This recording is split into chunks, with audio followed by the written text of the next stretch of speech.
78वें स्वतंत्रता दिवस के अवसर पर सभी बिहार वासियों, देशवासियों और सभी कांग्रेस कर्मियों को हृदय से बधाई और शुभकामनाएं देना चाहता हूं। 1947 में देश को आजादी मिली, लेकिन आप सभी को मालूम है कि 90 साल के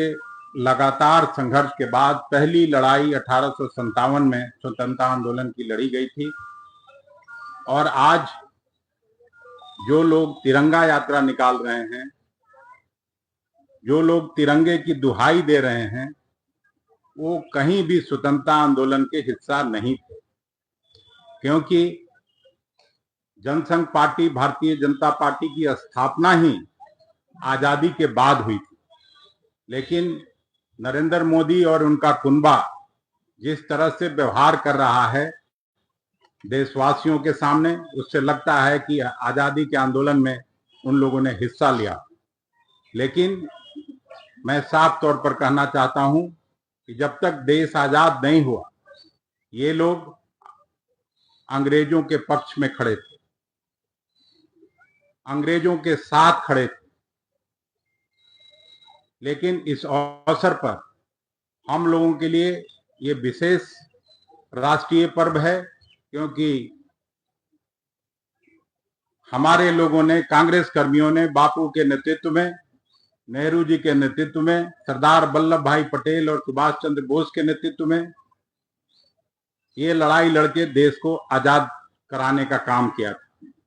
इस अवसर पर हम सभी को संकल्प लेना चाहिए, और जिस तरह से पिछला लोकसभा चुनाव में राहुल जी के नेतृत्व में मजबूती से कांग्रेस पार्टी पूरे देश में उभरी है, नहीं तो ये लोग संविधान बदलना चाहते थे, देश में जमहूरियत और जनतंत्र समाप्त करना चाहते थे। सरकार जरूर उनकी जोड़ तोड़ से बन गई, लेकिन पिछला जो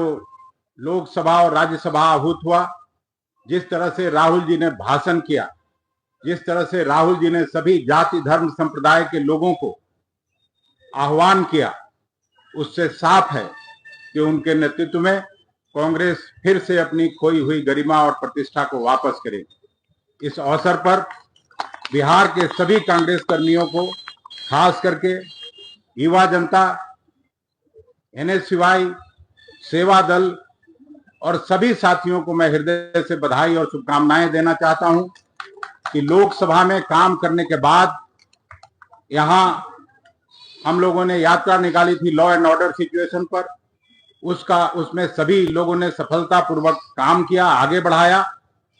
फिर युवा कांग्रेस की तरफ से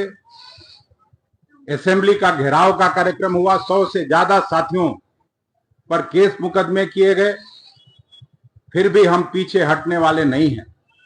और आज इस अवसर पर हम कहना चाहते हैं, नरेंद्र मोदी जी हर जगह भ्रष्टाचार की बात तो करते हैं,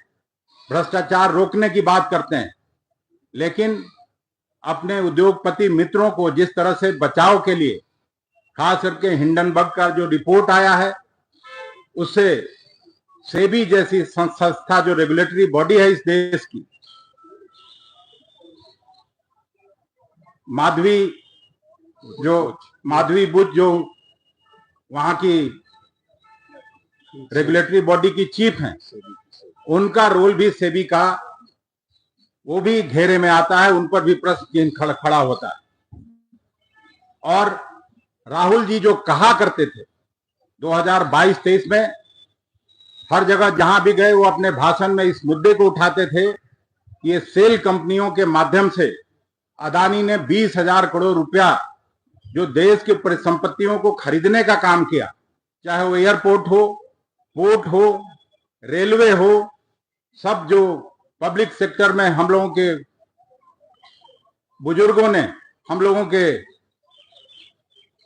लोगों ने जो परिसंपत्ति देश की खड़ा की थी, उसको भी खरीदने का काम हो रहा है। और इसका निश्चित रूप से जांच होना चाहिए, और कांग्रेस पार्टी ने फैसला किया है। अभी 2 दिन पहले आदरणीय खड़गे साहब और राहुल जी ने पूरे देश भर के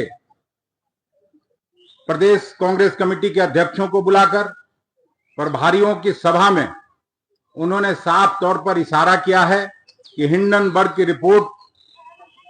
पर जांच होनी चाहिए और अदानी जैसे लोगों को सलाखों के पीछे आना चाहिए, क्योंकि जिस तरह से शेयर का प्राइस बढ़ा के और लोगों को चूना लगाने का काम हो रहा है, उसका निश्चित रूप से जांच करके, और दूध का दूध पानी का पानी लोगों को जानने का ये अधिकार है, इसलिए ये काम करना है। और 22 तारीख को प्रदेश से कार्यक्रम निर्गत होगा और उस दिन सभी देश भर के सभी राजधानी में बड़े पैमाने पर प्रोटेस्ट करने का कांग्रेस पार्टी ने फैसला लिया है। आदरणीय खड़गे साहब और राहुल गांधी जी ने फैसला लिया है, उसको भी जिस तरह से अभी तक हम लोग सारे कार्यक्रम को सफलतापूर्वक चलाने का काम किया है, उस दिन भी हम आप सभी लोगों से, सभी कांग्रेस कर्मियों से आग्रह करते हैं, विनती करते हैं कि बड़ी संख्या में कम से कम 10,000 की उपस्थिति हो और वो प्रदर्शन करके और मोदी सरकार को हम लोग यहां से सूचित करने का काम करें कि अब आपका नहीं चलने वाला। और खास करके राहुल जी के एलओपी बनने के बाद उनका जो बॉडी लैंग्वेज है, उनकी जो स्थिति बनी है, आप लोग भी टीवी के माध्यम से देखते होंगे, हम लोग भी हाउस में देखते हैं कि अब वो 56 इंच का सीना उनका पता नहीं कहां चला गया, और जो बॉडी लैंग्वेज जो पहले उत्साहित नजर आते थे, अब हतोत्साहित नजर आते हैं। कांग्रेस के सामने लगता है कि घुटना टेकने वाले हैं। इस तरह का वातावरण देश में बना है। इसलिए हम फिर से इस स्वतंत्रता दिवस पर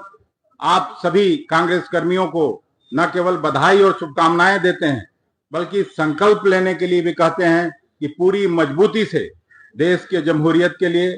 संविधान बचाने के लिए और देश में जनता का शासन हो, इसके लिए लड़ाई का मार्ग प्रशस्त करें, लड़ाई का हिस्सा बने। यही कहते हुए आप सभी को पुनः स्वतंत्रता दिवस के अवसर पर हम आपको शुभकामनाएं, बधाई देते हुए अपनी बात समाप्त करते हैं। जय हिंद।